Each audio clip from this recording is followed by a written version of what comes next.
Good evening, everyone. I'm early. Oh, just. How are we? I'm just ironing this, and then I'll say hi because we need a few bits of fabric to finish off something that we were doing last time. So I'm just ironing this, and then we shall say hi, like that, and then I can say hi. Good evening and welcome to Chandlers Cottage. This evening it's midweek, it's Wednesday evening, and we're just going to have a little bit of fun tonight with some ruching and have a look at what we were working on last week. And then we're going to have a little chat about the Japanese Baltimore as well, because there's a good example of ruching on there, and I've also got the Oriental one down here. So we just have a really lovely evening and just have a chat about using ruching to make lovely flowers, but also some other applications that you can use it for. So that's what we're doing. But first of all, I'm just ironing this piece here because we might almost work backwards a little bit, because while I was waiting for you to get here, I ruched up a strip of this lovely paisley flower design from our caravan fabrics that we have. Going very, actually, there's not much left on the website, but so pretty. So we need to cut a piece of this, and also I think we might just quickly tonight, even though it's not ruching, we might have a quick look at doing some pre-shaped leaves with that lovely ombre green print in the collection that we used last week. So before we go, with no more, without, how do you say it? With further ado, something like that, isn't it? That's what you say. Oh, hello, everyone. Good evening, Jeanette, Sue, Julie, and Sandy. Thank you for joining me. Nancy Cook, good evening to you. Now, Ginny, that's a very interesting question, Nance. She was in the basket under the table, but I think she's out hunting at the moment. We will no doubt hear from her at some stage. Denise, good evening. I hope you're feeling a lot better. I need to touch base with you and see how you are. Sue McGonchie's in the building with Donna. Also Bernadette, Bobby. Oh, hello. Good evening. Jan, Rosemary, Rita, hello. Anne's here from the UK. A bit cloudy. We're actually on quite a strong breeze this evening, but the sky's beautiful and clear, and the stars tonight are just magnificent out there. Gidget, I can see you're here, and good evening to you.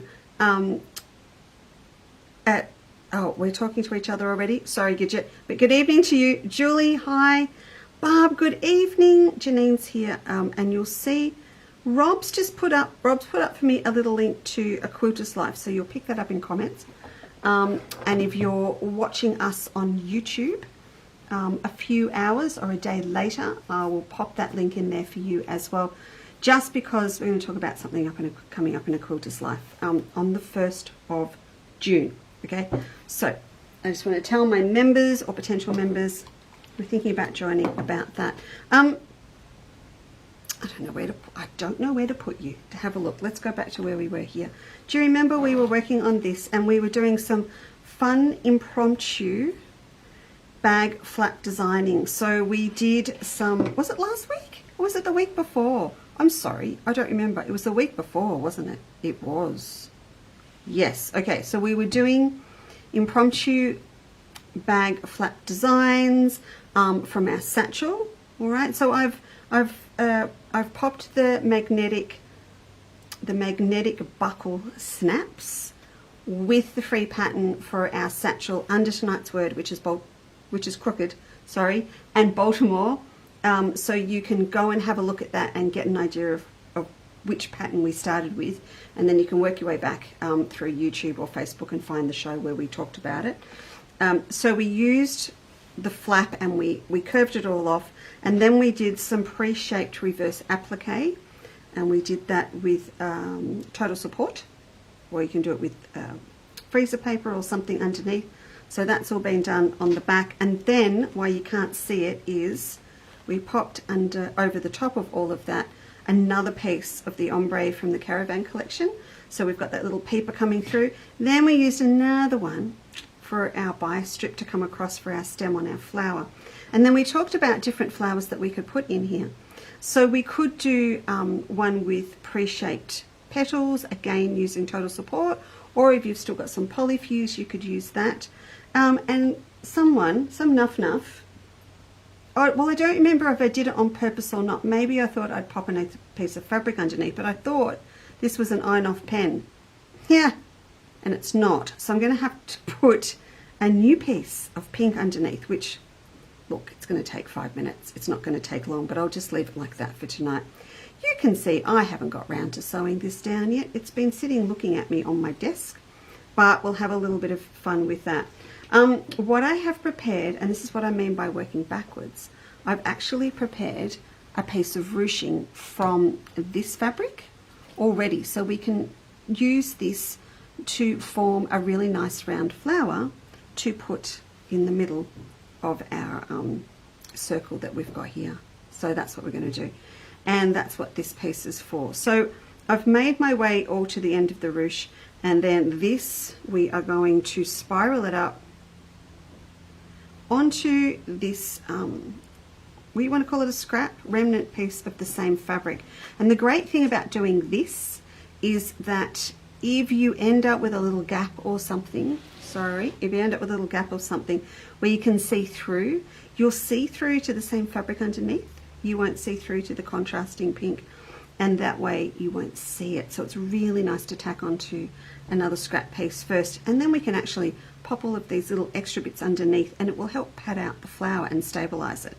So we'll come back to that because I want to show you how to ruche first. So we'll pop, I'm just going to pop that over to the side. Now we played with curves and plates and things, didn't we, to get those curves into the straight edged rectangular flap that was on our satchel. And don't forget, if you are in A Quilters Life, which we're going to talk about just a little bit tonight about the quilt, if you're in here, you've already got this pattern as well, irrespective of whether you've bought your magnetic snaps or not. So you've got that. But we used plates and things to have a little bit of a play, and also we used a little bowl I had out here in the shed to do this circle. So I sort of want to use that whole curve thing again to show you how to make your own little leaves. And this is where I go, what am I going to use for a circle? Oh, I got the perfect thing on the floor. The flies have been really bad here in West Gippsland this year. I got the raid underneath in case there was any mosquitoes or anything else to bug me just before we went live. So should we do this? We'll just use this. This is fine. All right. So I want to use the circle to make so unprofessional, some leaves. So let's use this. Okay. I think this will work because I just want to make some leaves to go on the stem over the top. So if I put the can of fly spray, a little bit cheesy Aussie, isn't it? I'll draw the whole circle first. In fact, I want 2 leaves, so I'll draw 2.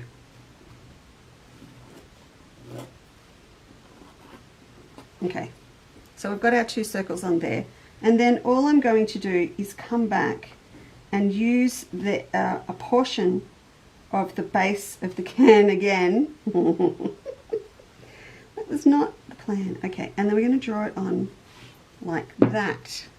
So you can see now we've got ourselves a nice little fat leaf. We'll do the same here, but I'll use less again, less of the overlap again. So when I draw that one on, it's slightly smaller.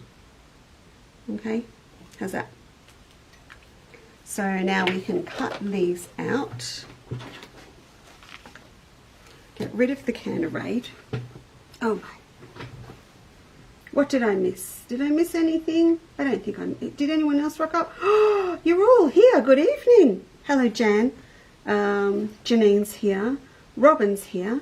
Pamela's here. Cindy's here. Karen's here. Hi, Mel. Hello, Pauline's here too. Oh, lovely. Okay. So let's just cut these out.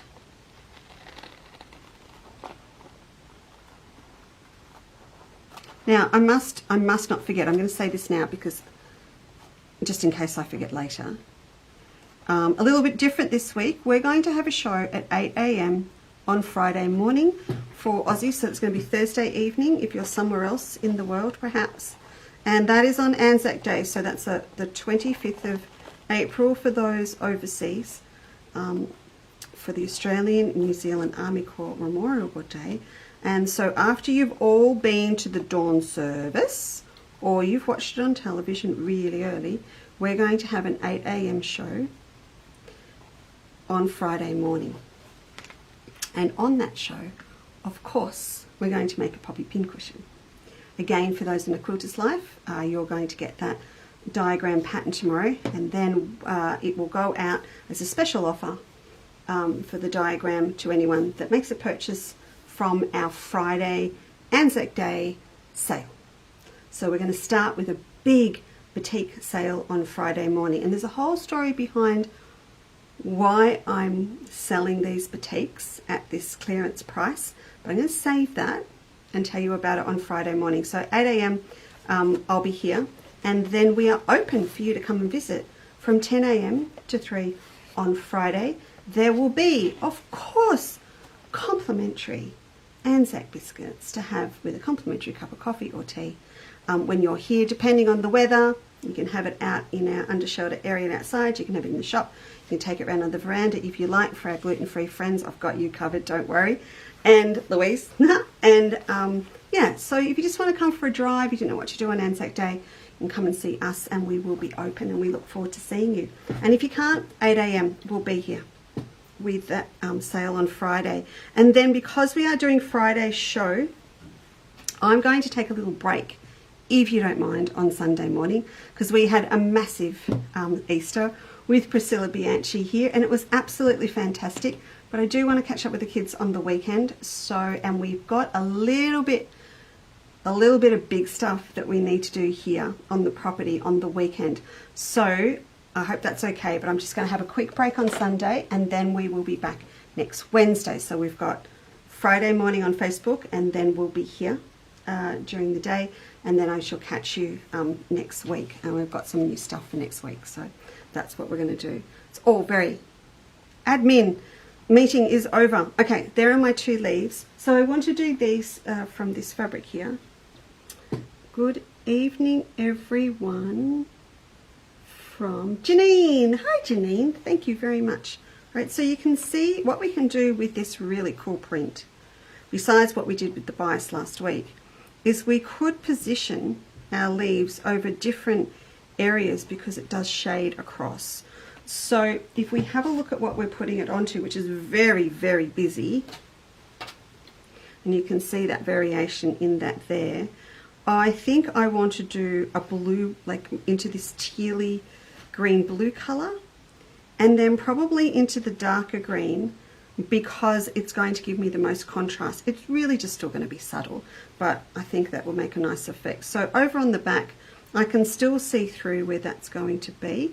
So I'm just going to pop a leaf there. Now, so this total support will stick down with a dry or a steam iron.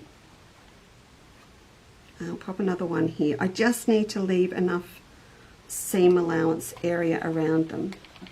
And remember, this stuff you can leave in. This is going to slowly break apart and dissolve over time, wear down into just fibres in your fabric. I'm going to cut these out with a 1/4 inch, pretty lean 1/4 inch, because they're small pieces and we need to get around those curves. So we're just going to might chop that down just a little bit more,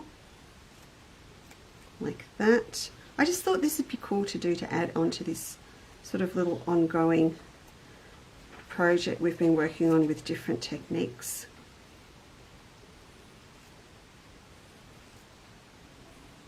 And this stuff just makes it super quick and easy to use, or to do, I should say. It comes in, if you haven't seen it before, it comes in a big box like that. So it's on the roll, and I've just cut a slither off today. It is, there's a lot in there. What's 180 inches? Got to do it on the fly. 40 inches is a metre. So you've got over 4 metres in there. You've got heaps to use. Alright, so now we'll grab a glue stick.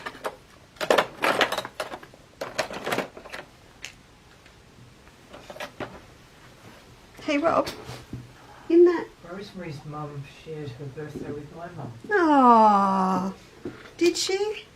Rob's mum was Anzac Day. Rob, in those containers with all the pens and stuff, can you see a cuticle stick? I swear I saw one in there.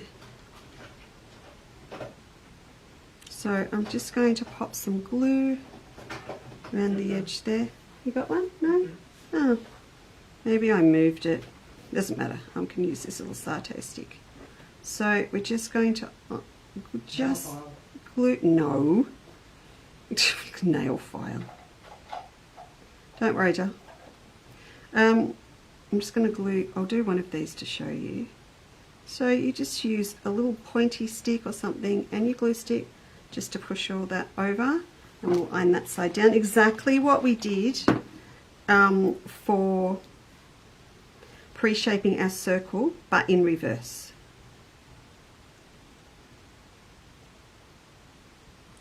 Now what we're going to do on Friday with our poppy is that will be raw edge applique, and we're going to use steamer seam or Vliza Fix if you've got it to do that. And I'm using a little pack, I've got together a little pack of 9 different reds, just little squares, and some beautiful wool blanketing crepe with a splash of green in the middle and some beautiful threads. So I'll have that together to show you, and we'll make it on Friday morning. Does it look so cool? You know, it could almost be a fish, couldn't it, with that pattern on it now? It could be the start of a fish. So let's just see how this is going to come up on here.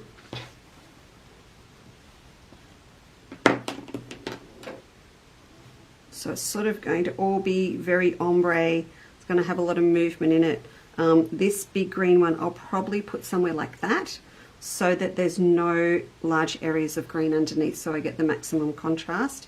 And then I'll come through with the other one when its seam allowances are turned under. It's going to be smaller, but you can see he's going to stand out really well as well because it's a darker color, and he will stand out here over these brighter yellows and pinks. So maybe about there. All right, so that's those two for there. Now what we need to do now is go back to the start and talk about actually setting up your ruching to make. I love, you know, I love ruching, and I love 3D flowers, and I love working with 3D elements. They're just so much fun. I think one of the reasons I really like them is they're, in most cases, super quick to do. It makes you look at fabric in a completely different way, a lot like fussy cutting does, and it's just maximum impact, and a lot of it's really quick. It's portable as well. You can take a lot of it with you, and it's a mix. It's a really kind of organic mix in a lot of cases of mixing hand with machine stitching, because some things that you do 3D you really need to do by machine with a lot of the petals and things, but then there's still, you still have to gather up the bases on them. Or with ruching, you do a lot of marking before you get in the car, and then you can sit and ruche them up while you're there. So there's lots of things, a lot like English paper piecing, that you can mix and match your time and where you are to do them, which makes them really enjoyable. Of course, in front of the television is also a great place to do it. Now, just quickly, before we do that, I'd like to have a look at this quilt with you.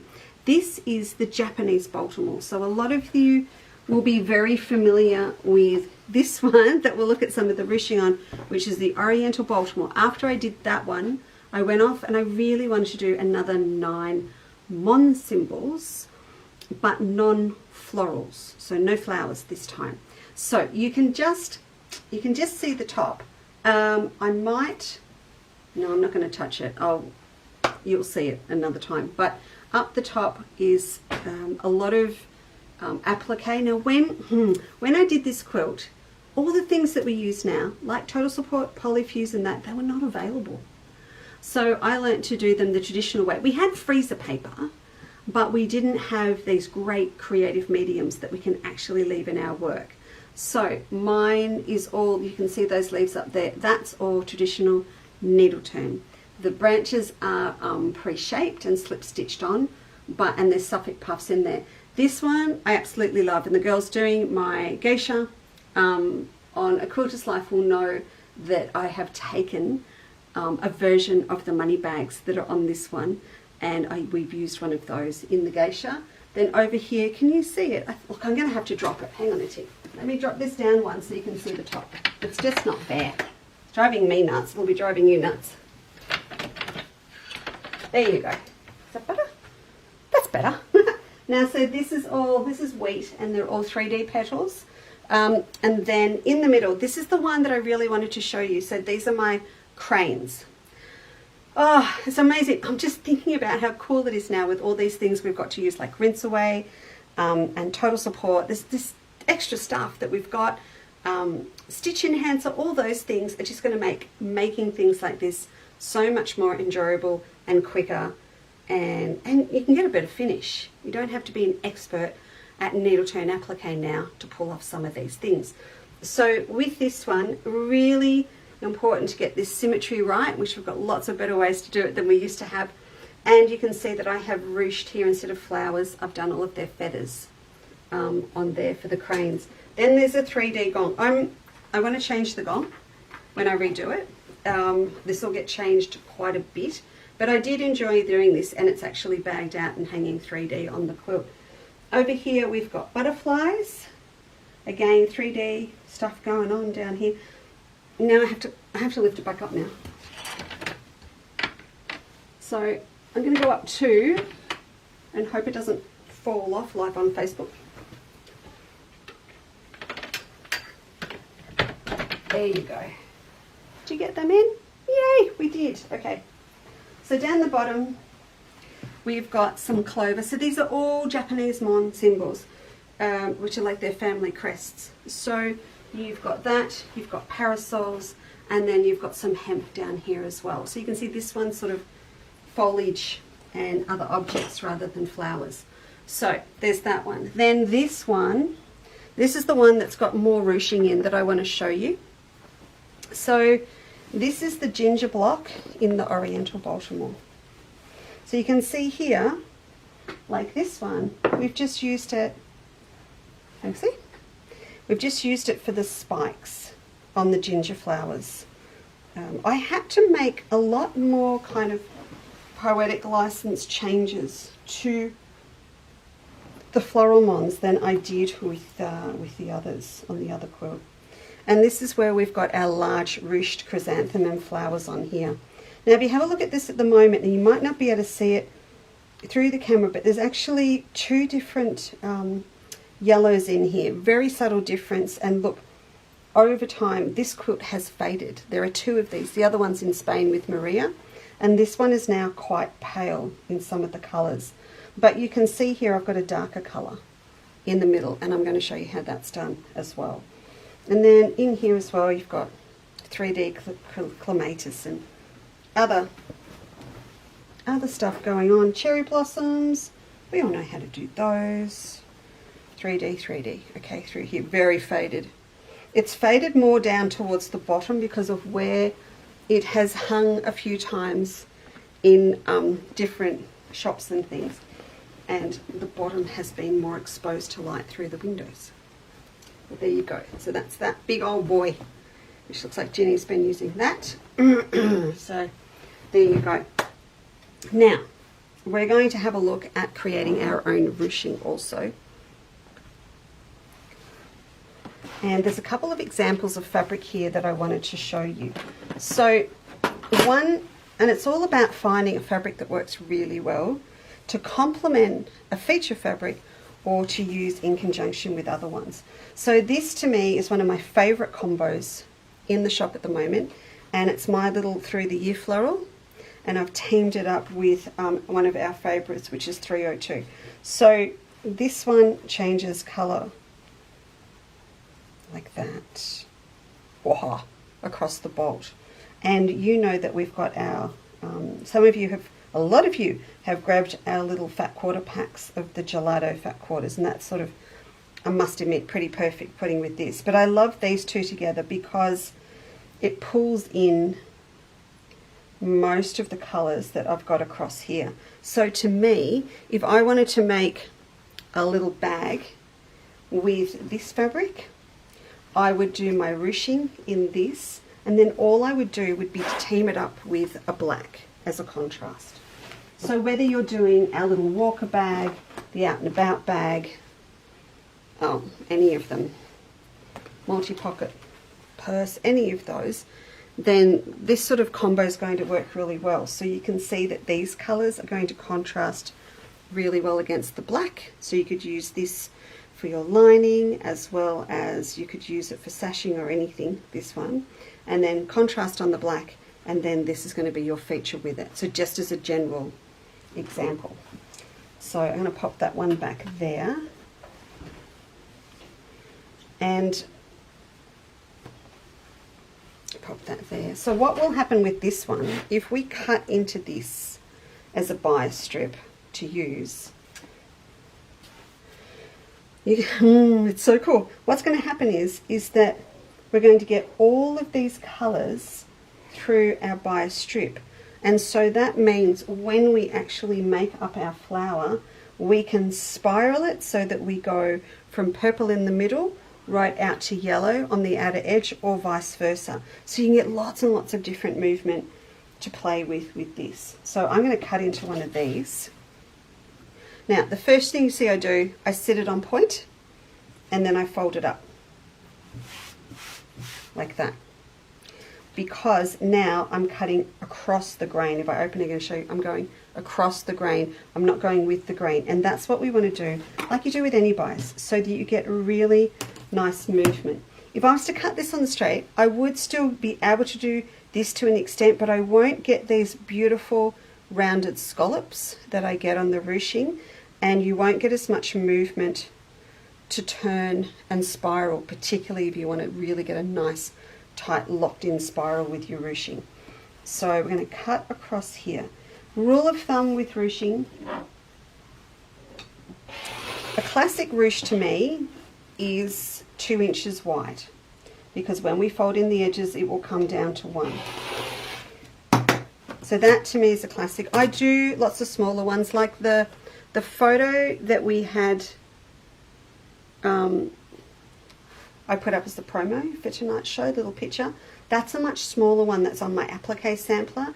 I'm pretty sure that's probably cut at 1.5 or 1.25. It's much smaller. But to get it, always start with 2 and get used to that, and then you can work your way down. So that's what I would do. So we've got all these bits left over that we could use for flaps, for lining on pockets, or anything to go with a little purse. So with this, we're going to take it over to the ironing board. Yep, that one. And we'll iron them into the middle. You don't need a gadget, you don't need a bias maker, you don't need anything to do this, because it's not going to matter if where the 2 raw edges meet in the middle, it doesn't matter if it's in the middle of the back at all. It really doesn't. As long as they both meet, because we're on the bias and there's a lot of movement, as long as they both meet, and you will end up with a 1 inch wide piece. So it wouldn't matter if I kind of wobbled a bit. It really doesn't matter.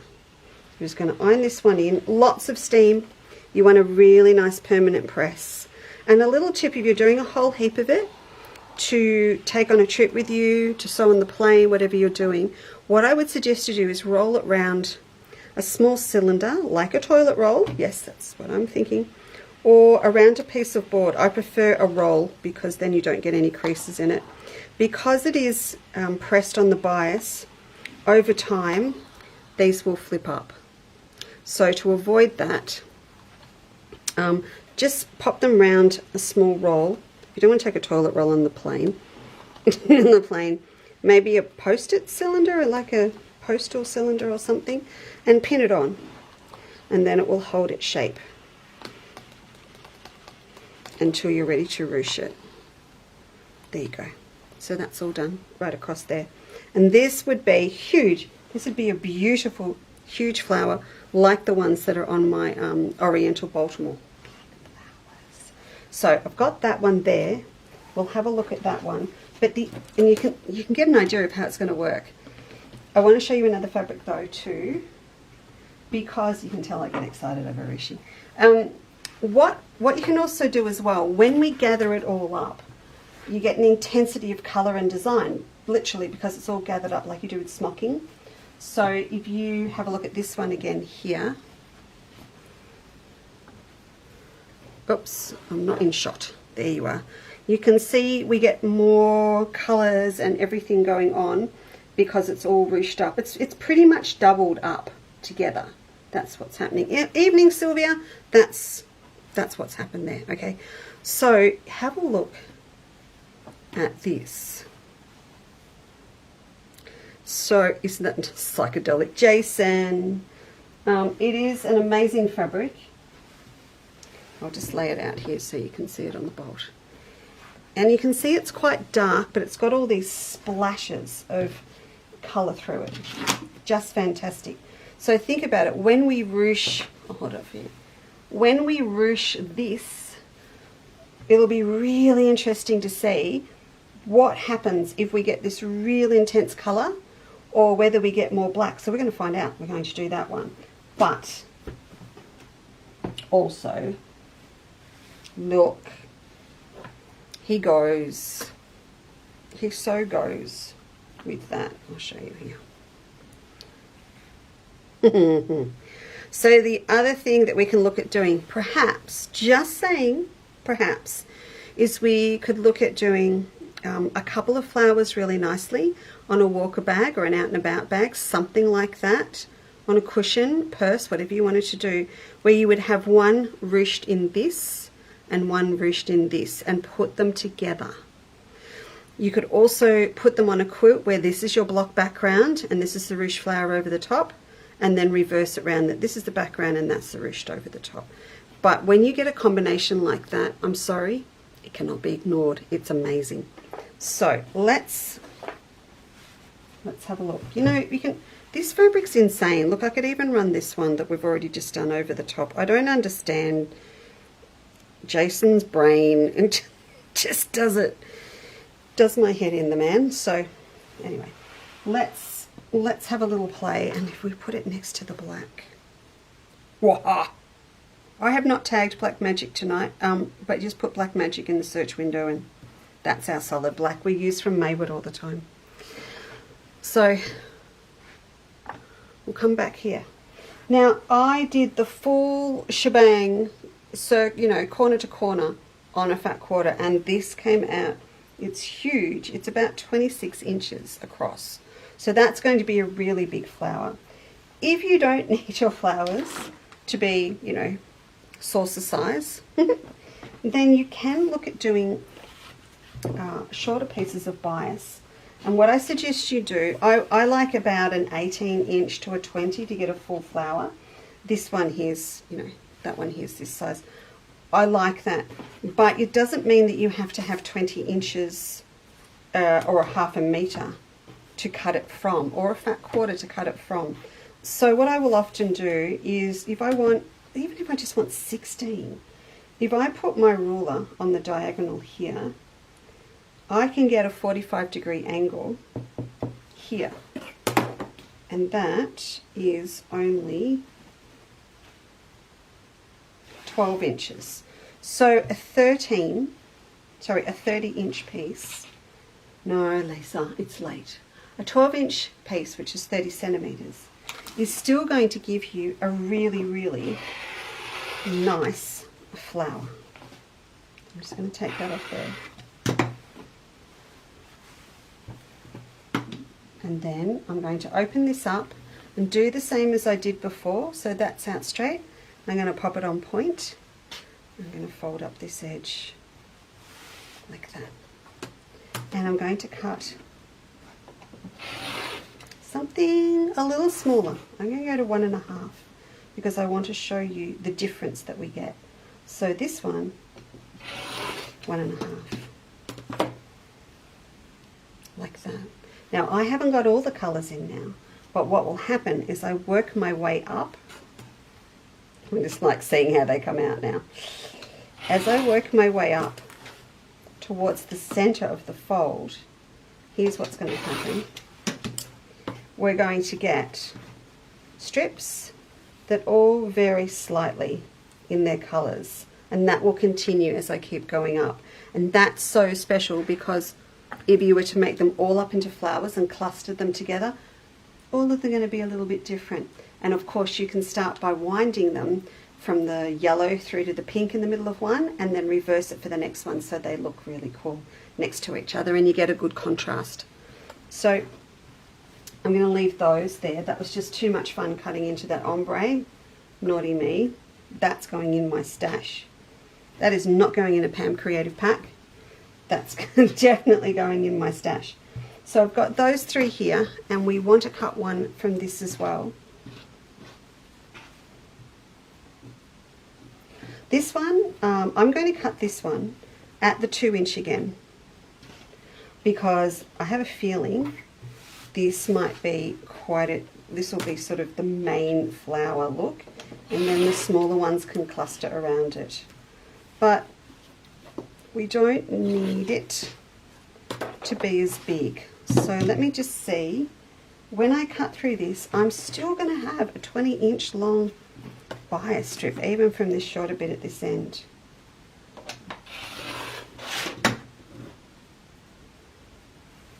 There we go. So we'll just pop those up there, and we'll come across to the ironing board and we'll iron this one up first. So this is 2-inch, and we're folding in both sides, so like the one that we've already done, this is going to be 1 inch wide. Now the rule of thumb to get a classic ruche, an even ruche, is if it is 1 inch wide, we're going to mark it at 1 inch intervals to give us a guide for our gathering.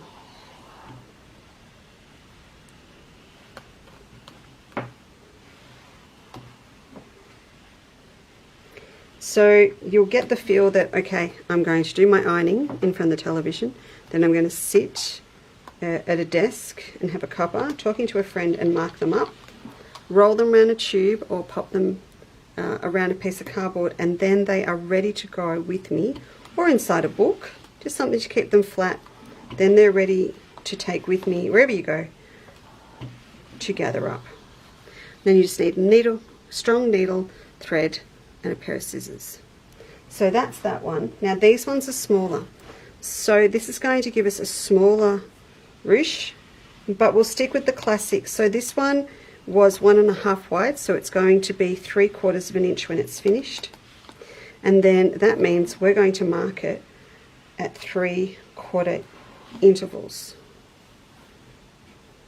This is the moment where I go, I could have done the here's one I prepared earlier, but then you wouldn't have seen me cutting the fabric. So here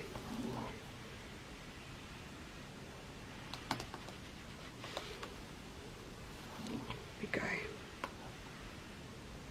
Just mind my fingers. All right, now we've got these ready. So the great thing about when you mark up, my stool's gone down. I'm literally sitting on the floor. Hang on. Oh, there we go. Oh, goodness. When you come to marking these, it really is a personal preference, because you can do it with an iron off, like a friction or something. But when you've ruched it all up, you really can't see your marks anyway, because where you've marked gets pulled into the center of the ruche. So you can use an iron off, or you can use a pencil. It's up to you. I quite like using a pencil, a nice soft, albeit blunt, pencil on mine. You can use a chalk pen, whatever you want to do. So I might do this one with a grey lead, this pale one, and then this one with, actually, I've got that white chalk one, haven't I, from last week? Yeah, I'll use the chalk. Okay, so this one is 1 inch wide now, so we're going to mark it at 1 inch intervals on one side. So you can see I'm just using my board for 5, 6, 7, you get quite quick after a while. I'm just popping a little mark on the folded edge at 1 inch.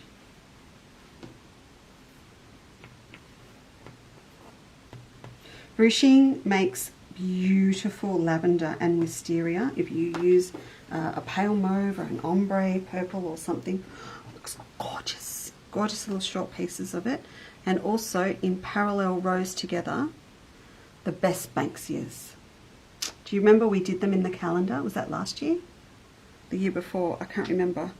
But we had a ruched Banksia on a journal cover. So if you've got your calendar, you can race back and have a look later at that as well. I'm just checking if I missed anyone. Heather Stevens is in the building. Good evening. Hello, Glenda. I'm glad you can make it. Glennis is here. Judy Rogers is here too. Hello, Joe. It's been so long, Joe. Now I'm just going to take you over to this camera so I can show you.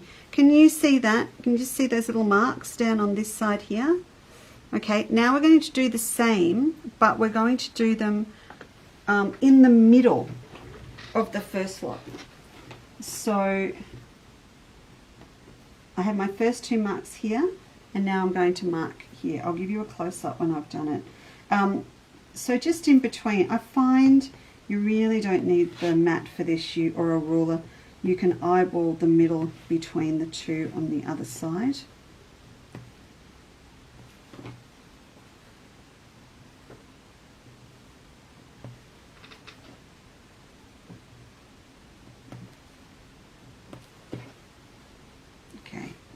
Nearly there. Okay, so now I've got them. You can see them on either side. So that's what we're going to use to gather with. Now with this one, it was 1.5 wide, so it's now 3/4 of an inch. So you might need to take a little bit more time to mark up this one. I won't do the whole lot on this one. I'll just get to about there so I can give you an idea. And the same, we just do the same on the other side. What they used to do, and I'm going back sort of 1800s, there was a lot of ruching going on with beautiful ribbons and braids and things, and they would alter the distance.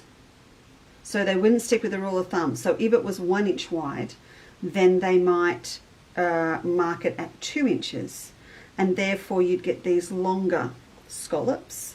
And they would do the other way. They'd have extra wide ones, so it might be 3 inches wide, but they would gather them with 1 inch divisions between them. Now that was all possible because they weren't using folded over fabric. A lot of the time they were using silk ribbon and different things with it. Some of it was even raw edge silk, where the weave and the thread count was so tight it barely frayed, and they would work with that. So you will see lots of it in beautiful 1800s, even maybe 1700s costumes. A lot of Elizabethan style, where they've got lots of decorative ruching, scallopy braid designs and things on sleeves and bodices and everything. And it was a very, very common technique to use. And so it's of no surprise that it appeared in very early Baltimore quilts as a way of creating these beautiful 3D embellished flowers and traditional ones. I was really pushing it, calling it a Baltimore. Probably shouldn't have in reflection, but it was a fun play on words a fair while ago to call it an Oriental Baltimore, because it used a lot of the techniques that are used in a Baltimore quilt, but we did Oriental with Japanese mon symbols. So that's why I used that name. I've thought about changing it. We'll just stick with it. We'll just stick with it. Okay, so back here, we've got this one marked up as well now, so you can see that's little staggered ones on there. I've got some pink thread here already threaded up on a needle so that I can give you a look at doing this ruching. And a lot of you have seen me do this before, I know, but it's just fun to revisit these fun things every now and then.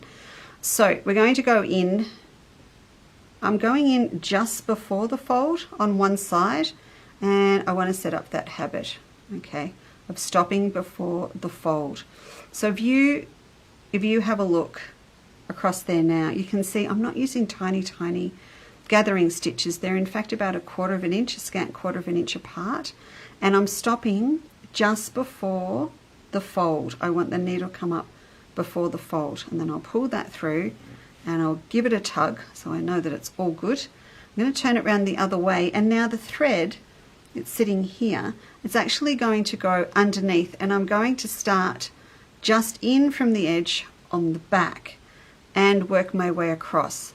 Now if you go to the website, in the free download section there is my festive Christmas stocking. There is a ruched flower on that, and there are some great diagrams for you to use as well as a reference. So you can see there I've stopped again just before the fold, and then I'm going to pull my needle through. What that does, it gives you this loop, if you can see it, while holding my fingers over it. There, hang on, we're going to work on this. What I might do is put this paper underneath. There we go. You see that little loop now? So there's a little loop. If I sit him down, he's right here. See that? Oh, finally. There's a little loop there, and that's the loop of thread going over the fold, so that when I pull this, it pulls it in really nice and tight.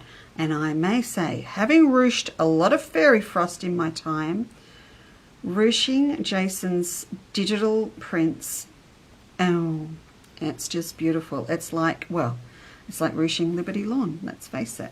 It's the same weight of fabric. So we're just going to keep doing that. We stop short. If you stop short underneath, you come up and start again a little in from the fold on the top, or vice versa, and then you just keep going. But we just want to do enough of this so we can see what effect we get with this fabric pulling it in. I really like the idea of ruching up a strip from a feature fabric, popping it on a contrast, either on a pocket, on a bag flap, on one side of a satchel or anything, and then using the feature fabric on the other side or on the bag panel or something. And you just get this cool effect where you can clearly see that the fabric's sort of been used to some people, but otherwise you just see that all of the colours in the flower perfectly match the feature print. And that goes for fine stripes too. And you will see that on the stocking on the website. So that's in free downloads, okay, with a whole heap of other stuff in there. Look. Cool, very cool.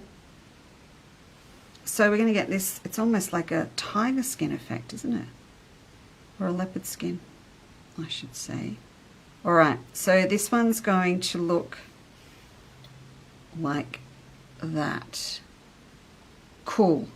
And all of the colors are intensifying up together. So where it used to take a fair amount of distance to change from pink, orange, yellow, now it's all happening in a really short space because it's pulling up nice and tight. And this is going to make a really nice flower. Okay, like that. You want to use a nice strong needle and nice strong thread, please. Don't cry if it breaks. You can quite often just go back 2 or 3 zigzags and bring a fresh thread, or that's a bit hard at this time, I like to say, up through and keep going. I'm just going to cut another bit of thread here and then pop it in. See, I'm not snake charming. I've got my thread in here, sitting in there, and I can just see the tip of it, and then I can just set the whole of the needle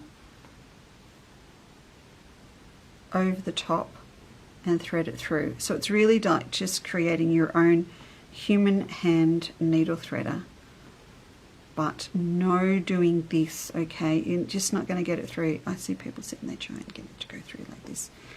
Sit the thread down between your fingers, and just so the tip of it is showing between your 2 fingers, and then sit the hole over the top, a few winds around the top of the needle, hold on to it again with your pointer and your thumb, push the needle through, and I don't know what happens in there, but I end up with a knot. All right, so with this one, because we were 1.5 down to 3/4, it is finer, and we marked it at 3/4. So now you'll just find that you need less up and down gathering to go back and forth, but always still just stop short of the fold on the top or on the bottom. So this one's going to be quicker to get across, but we're going to have to do a bit more work to get a mount to do a spiral flower, if you want it to be a spiral. I mean, this one would be fantastic for those spikes on the ginger flower block I showed you on the Baltimore. And just go back and forth here. Now, let me talk to you just while I'm doing this about the Japanese Baltimore, because I know you all know what she's up to. There's a string attached. Yes, there is. So what I decided to do last year was to run the Japanese Baltimore through A Quilters Life.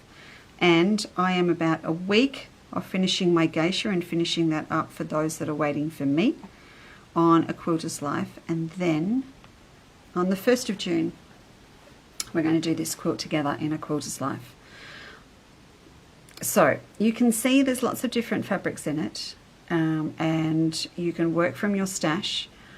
I am going to make mine all the same patterns. I'm going to change the gong in the middle, but all the same patterns, but I'm going to show you how to do it traditionally, needle turn at the start. But then I'm going to use a lot of these creative mediums that we have now to work with, like the pre-shaping like we did with the leaves before. I'm going to do that. A Suffolk puff is a Suffolk puff. We're not changing that. That's staying. So we'll be using those, but there's a lot of things that we can do to make our lives a lot easier and quicker. The other thing is this love that I have for ombre fabrics needs to be explored, and for me that means that I am going to switch things all around, and I am going to do mine with ombres. And what I intend to do, oh please let me hope it works, I really hope it works, I want to do each block with one gelato. So like this one down here, we all know, what is it, Q2 or one of those, it changes across the whole bolt from dark to light. So I just want to use one, just one, to do all of it. Here, I will probably do it all in purples, so I'll take the green out. Up there, I know we've got one that shades from dark to light, or it goes through into yellows. Maybe 2 per block, but I want to explore using just ombres to get us all that beautiful infinite shading. So maybe it'll be 2 per block. But with that, we really should only need 20 centimeters, 25 centimeters, or a fat quarter of each to do an infinite amount. And it may be that we can use them, the same one, in more than one block. So I want you to use your stashes. There is Stash Essential packs and things. You can do it raw edge applique, you can do it pre-shaped, you can do it needle turn. We'll go through all of that. But it starts on the 1st of June in the club. It's part of the $10 a month membership. Each month we will do a new block. And with that, there'll be a demonstration and the instructions. The pattern will only stay up for 1 month. So you need to be in, I will admit, for the whole shebang. But each month there will be special offers for you on gelatos and other things that I think are really great to use for this sort of project. So, and also, I'm just doing mine on black. I'm just doing it on Black Magic, and again for club members, if you want to do it with me, there'll be a special on Black Magic as a package to get you started. You don't have to do anything of it with me. It's just going to be part of the club. So it's up to you. And when we finish the geisha, it's set up in its own section, so you'll be able to go straight to it each month. So we're going to start on the 1st of every month. We'll introduce a new pattern, but I'll leave all the demonstrations up for you all the way through. Okay, so they'll always be there to use. yeah, and that's what we're going to do. And with this one, like the Baltimore, it is quilt as you go, so you can finish off each block. It's just going to be a really good reference as well for techniques. So even if you don't do it, you might want to just watch each month so that you see all the different techniques that we use. So we'll finish off the geisha next week. I've got my, for those doing it, I've got my left-hand border on. I'm just getting all of that ready to do the next bit and finish off the instructions for you. We've got another couple of little projects to do as well. So one of those at least will fit in between the geisha. We're going to do a lovely little, it's a lovely little piece. I'm just going to call it a little piece. That can be a table runner, it can be a European sized cushion, or you could do it as a little wall hanging, or you could, if you really liked it, you could make 6 of them and make a quilt like this. So that's also got some fun little techniques. So we're going to do that first, and then we'll start this. And yeah, so if you want to come on the journey, if you're not in the club, you just need to join up by the 1st of June. There's stacks of other stuff in there now. Christmas project. Priscilla got in the way. Oh, what am I going to say? Priscilla was great being here, but she kept taking me off onto design tangents, colour and, yeah, anyway. Christmas project. I'm making Christmas project and a poppy pin cushion tomorrow. Yay! So we'll finish off that too. And I'll show everyone, if you're not in the club, I'll show you the Christmas project as well next week, just so you know what else is in the club so far from this year. So yes, we're going to do it. We're going to do the quilt. It's happening. All the patterns are loaded up, ready to go. And then we're going to pull them apart and have some fun with them. I've nearly done enough that I can show you of this. You see how it's all changing colour? How fun is that? So you can see when you, if you were to spiral this one up, like that, you're going to get all these colours, and as we go around further, then we'll go into yellow as well. And it, look, if you didn't want to spiral it up, I mean, the first time I taught this, I think I was down in Tassie at Cranberry Crafts in Ulverston with Lynn. We talked about different ways to use ruching, and I mentioned this to one lady, and she actually went and did it. So she actually had these lovely big petals on a flower, and in the middle here, for example, she had, say, like a fabric like this. Let's just fold this up. She had this, say, in the middle, and then she used this to actually edge her petals. So this was just raw edge underneath, and then she went through and used the ruching for her petal edges. It was incredible. The other thing that I've encouraged people to try, and they've done it, if you're doing a children's quilt, this is sort of like, I can't draw a clown, you know what I mean though. This can be their frill around their neck. You can use it as on the edge of a little princess dress for a trim as well. And big fat ones in beautiful, probably in that green, in this, or in any colours, is a hungry caterpillar. So you can do it in an ombre green or a multicoloured, and you can make yourself the cutest little caterpillar out of it as well. So there's lots and lots of uses. Wheat, lavender, as I said, wisteria. We've got wisteria on the geisha. So lots of different ways that you can use it up. But you can see this one's just that little bit sweeter and finer. So you can see what we did with our Banksia. We had rows of this together to form a beautiful Banksia spinulosa, if we're going to get technical about it. And it was, yeah, it was a really, really nice way to use it. So, and this one over here, which is our bigger one, that's going to be great as well to use for lots of different things, like that spear on my ginger block on the Baltimore, on the original one. But yeah, fun. Just a really nice way to edge a pocket as well on a bag. Lots of different ways you can use it. So let's go back to this one. Now that we've had all of that, I've had all that fun play, and we'll get this one out here and we'll have a look Who said what and where? Someone said, I wish... Oh, now I've lost it now. I'll have to find it later. I wish I could do it for you, Leesa. Thanks, Elizabeth. That'd be great. Alright, so we'll just chuff all this stuff back over here. So this is my piece ready to go that I'm going to put mine on. And what I've done here at the end, I've just gone over the same spot a few times to finish it off. I'm going to trim some of this off, like that. And this is where we start. So I'm going to pop this in the middle of this piece for now. With those, with the guys on the wall, can I just say this now? Ow! Oh, sorry. Luckily I didn't swear. Did you say I just impaled myself? I will say this now, for those of you that are going to have a go at some of these techniques with me, I mean, if you don't want to make the whole quilt, just one block or something. I really like the parasol block. That, just on a cushion.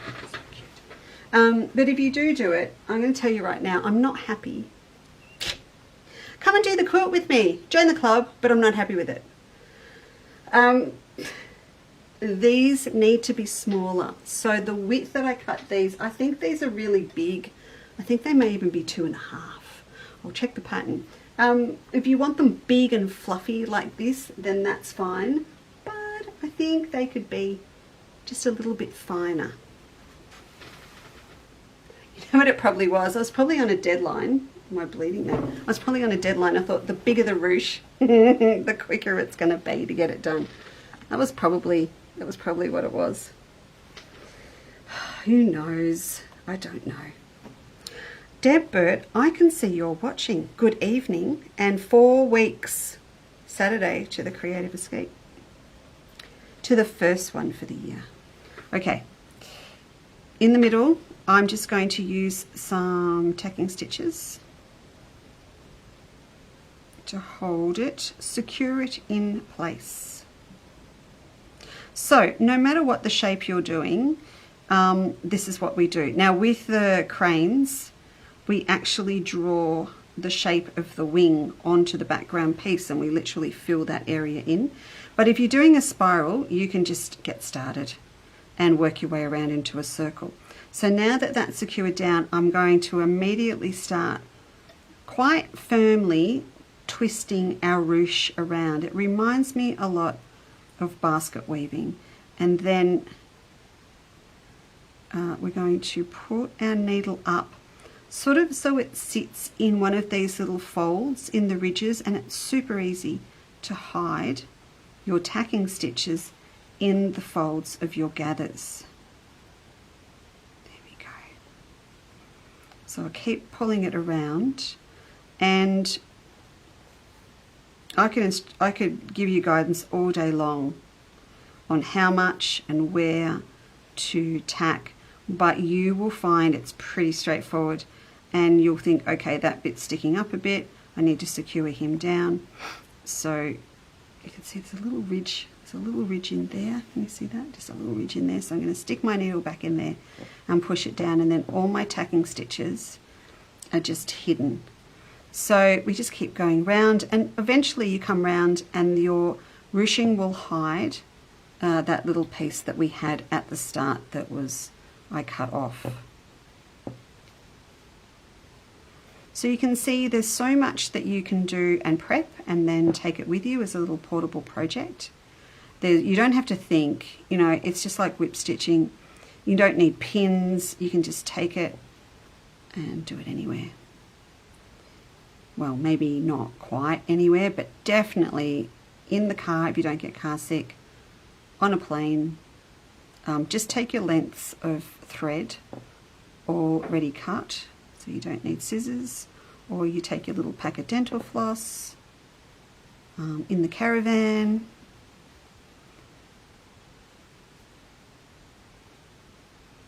Waiting in the doctor's surgery. Waiting to pick up the grandkids or the kids from school, or you're sitting in the car keeping warm for sport. I'm just thinking about all the places I did the blocks on that one on the wall and all the stuff I took with me to do Suffolk puffs, ruching. There we go.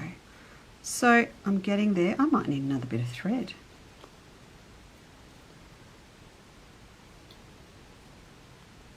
I need to get this one round for you though, so I can show you how to finish it off. So, whoop. I'm working without my thimble tonight. I would usually have one on, just because you're pushing your needle through a fair bit. If also, if you are just, I'll pop it out again. If you're in A Quilters Life and you haven't been in for a couple of days, there is a lovely little chat with Priscilla Bianchi from Guatemala that we had here. So for those of you that couldn't make it to our luncheon on Monday with our gorgeous little chat with Priscilla, which was just super, then it's there for you. And I'm just waiting on Narelle very kindly took some photos, who's one of our members, on the day, so I'm just waiting for her to send them through. Narelle is Cameron's mum, so you know we've got our own Chandlers Cottage photographer now. And if you saw the photos in the newsletter of our lovely group of ladies that we hear from America, Cam took all of our photos on that day too. But Narelle took some lovely photos for us on Monday, so we'll pop those in the club for you to go with Priscilla's talk.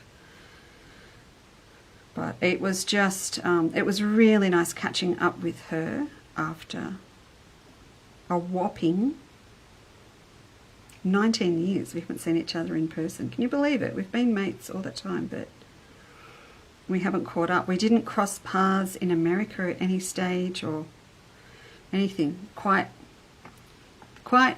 strange and incredible in one way, but really nice to catch up in person. And so if you don't know who Priscilla is, you just Google Priscilla Bianchi from Guatemala and you will see her amazing work. And she is an international sort of ambassador and promoter for Guatemalan textiles. Okay, I think I'm there. I'm just about there. I've got one little bit, that last little raw edge end, I'm now tucking underneath, and I am going to have to get another bit of thread. But this is really nice to get done like that. I'll just rough and ready on the back, and you know what? It just doesn't matter. So I'm just going to finish that off and grab another bit. I'm just using confetti. It's a really nice strong thread, and you want a strong thread because you do put a fair bit of tension on your work.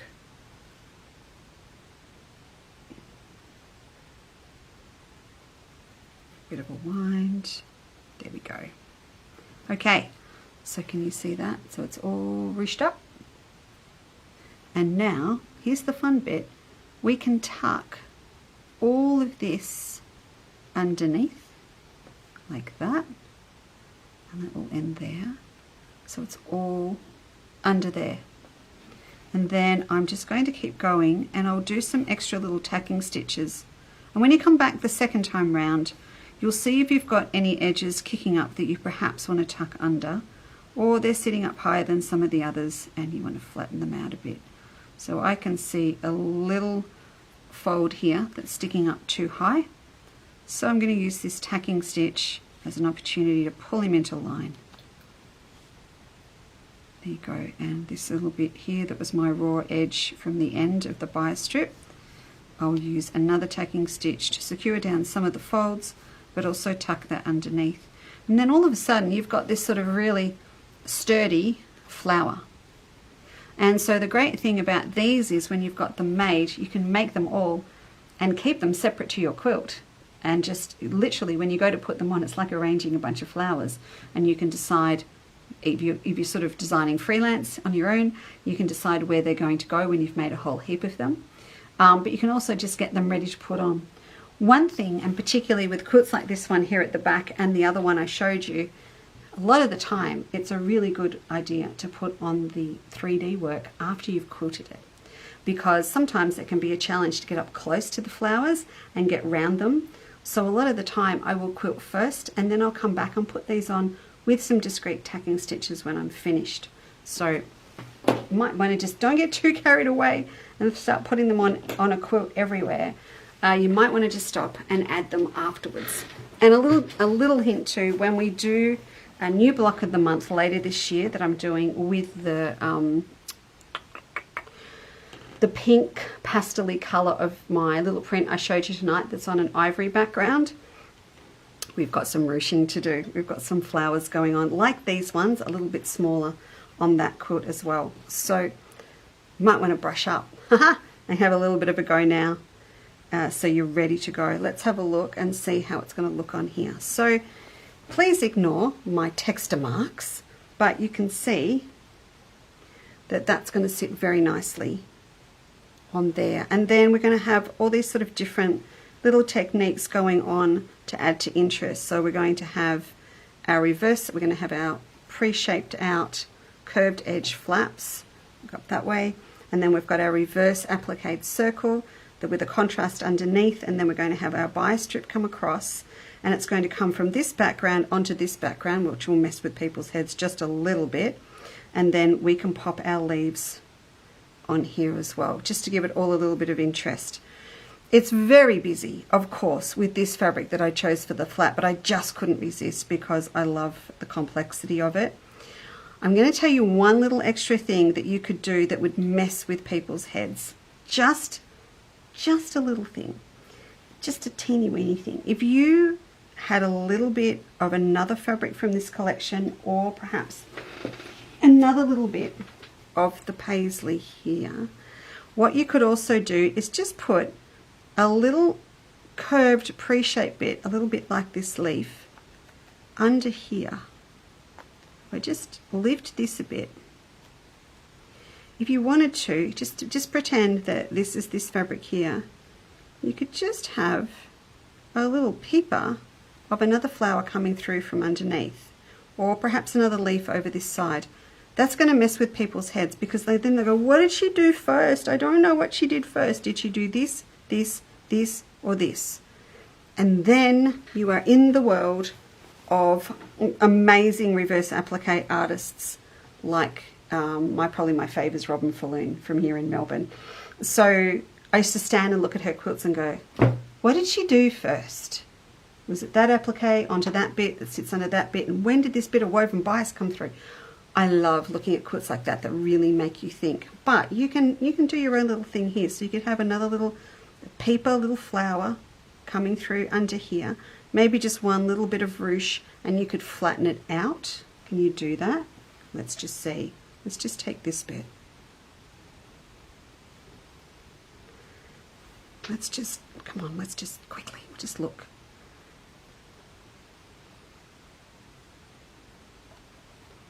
Ho ho, you could. Look. What you'd have to do is actually do this little bit of ruche, but stop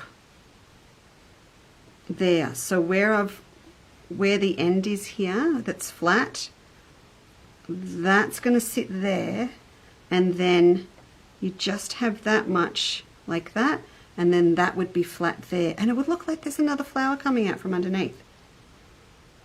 Oh, that would be really, really fun. Anyway, I'll leave that with you and you can have a think, but I think this is going to be really pretty. And once I put a new one on here without my kindergarten flower underneath, that will look a lot better too.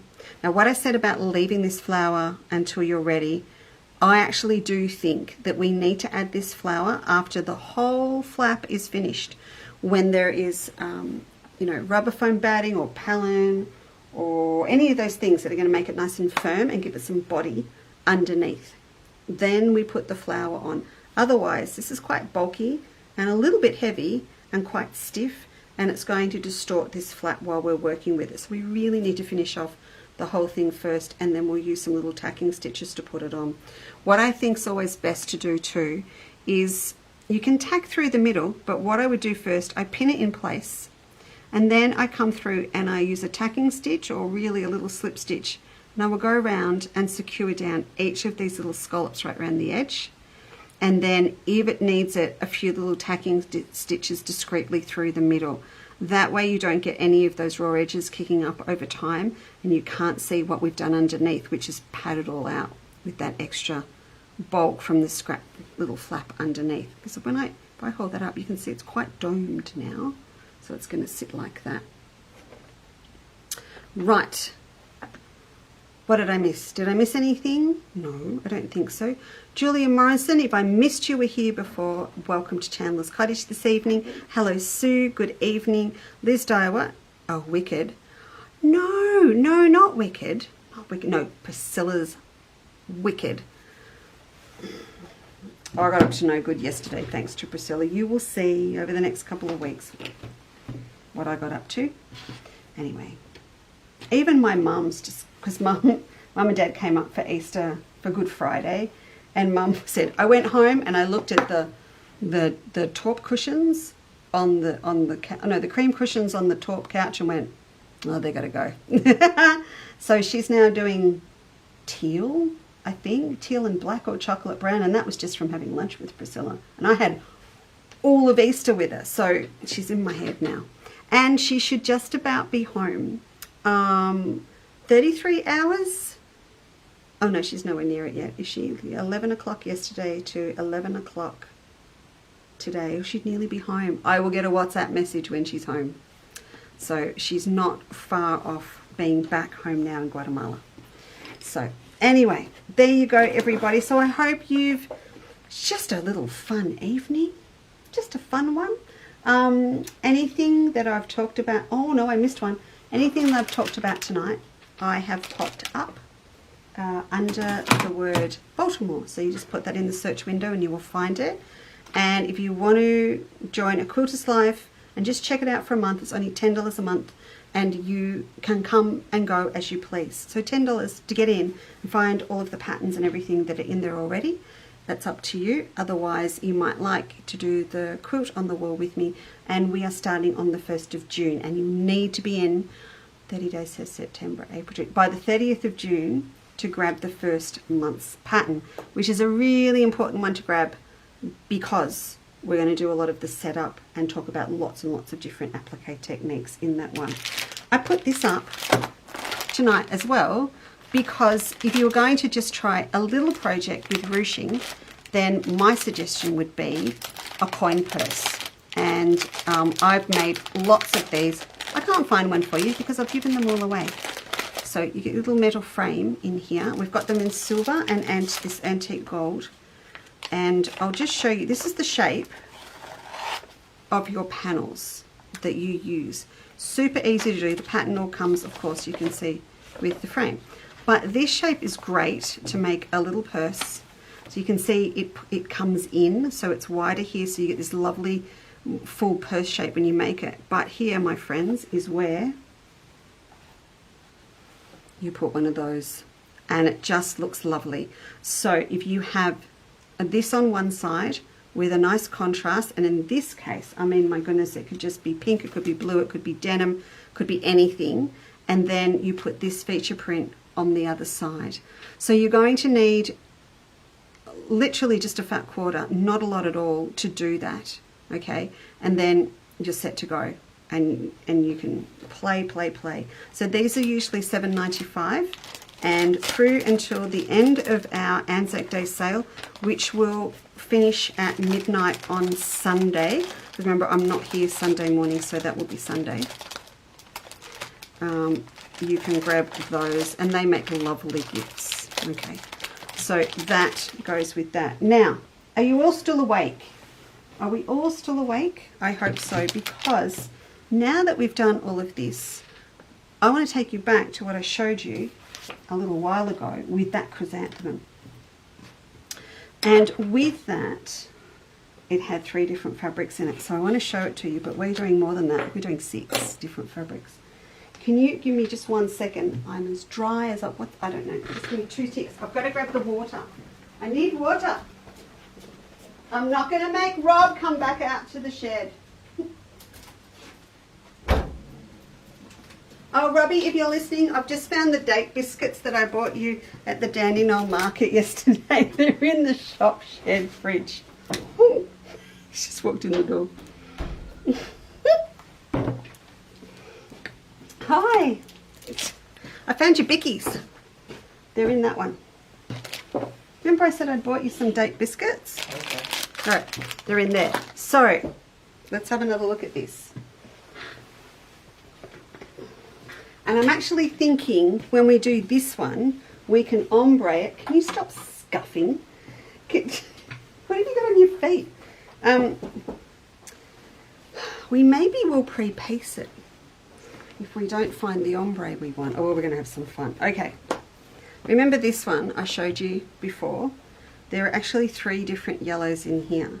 So I'm going to show you how this is done. I found I purposely, cheekily found in our specials, okay, 2 of them went on special, so I put them on special, I'll tell you the truth. I made sure the ones I'm showing you are on special just to be extra wicked, because you're telling me I'm wicked, so I was. I found these. I went bright, I stayed with the yellow, but I've gone orange as well, pale orange. So these, we're going to use all of these to cut our bias for our ruching. So from each of them, I cut a 1.5 inch strip. It doesn't have to be a 1.5 inch strip, but this is what I've cut. So these.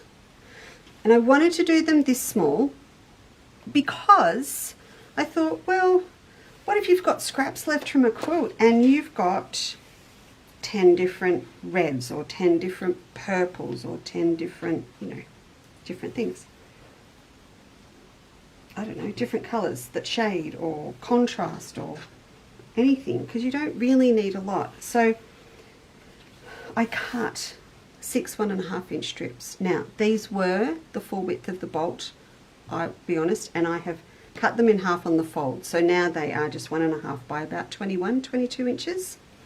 And then I strip sewed them together. So just so they're all together. Then I chopped them and I joined them end to end.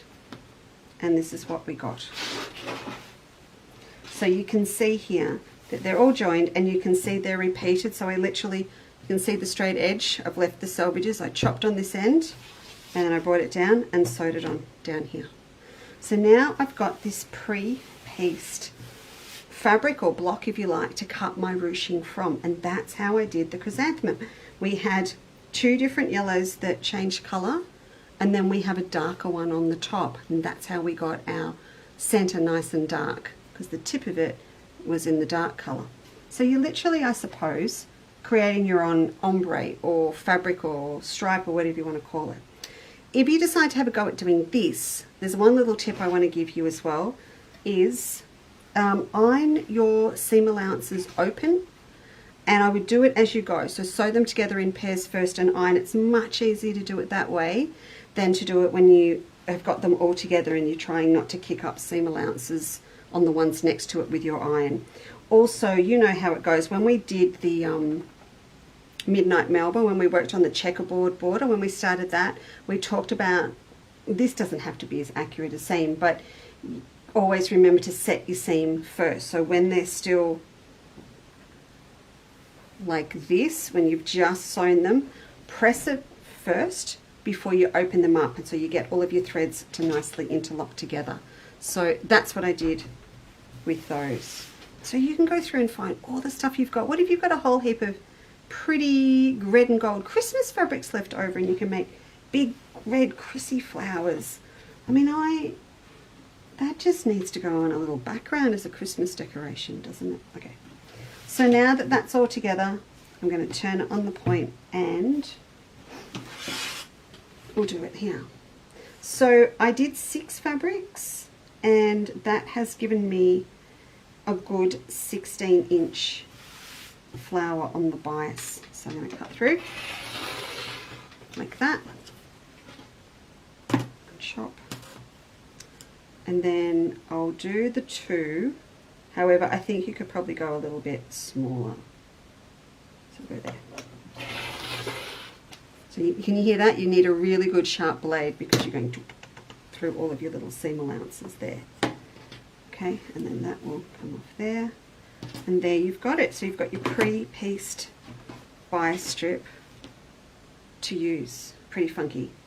I really like this idea too because if you have larger pieces of this, I can see where I would use maybe this section here as a pocket on a bag, or I would use it as a trim, or I would use it to bind the top of a pocket so that it all matched the flower that I'm making to go on it. So when you come to do this with your iron, and I may not have enough left in mine, you will need a good steam press because you've got all these little seams all the way through, but it is worth it. Strong thread, all right, and yeah, it would be the time to pop your thimble on if you use one. You can see this is why you've got to have all these seam allowances open, because you need to be able to do that gathering stitch, and it would just be too hard, I think, to do it if they were all folded in one direction. So quite different to what we did with our thin 1.5 inch strips for Midnight Melba.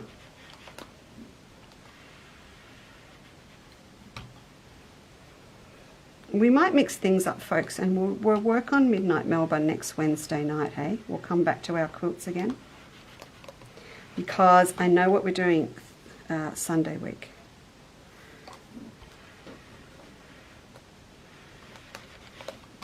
You know what? Just bear with me. Have another slug. I'll just put some in here. There we go. He was thirsty.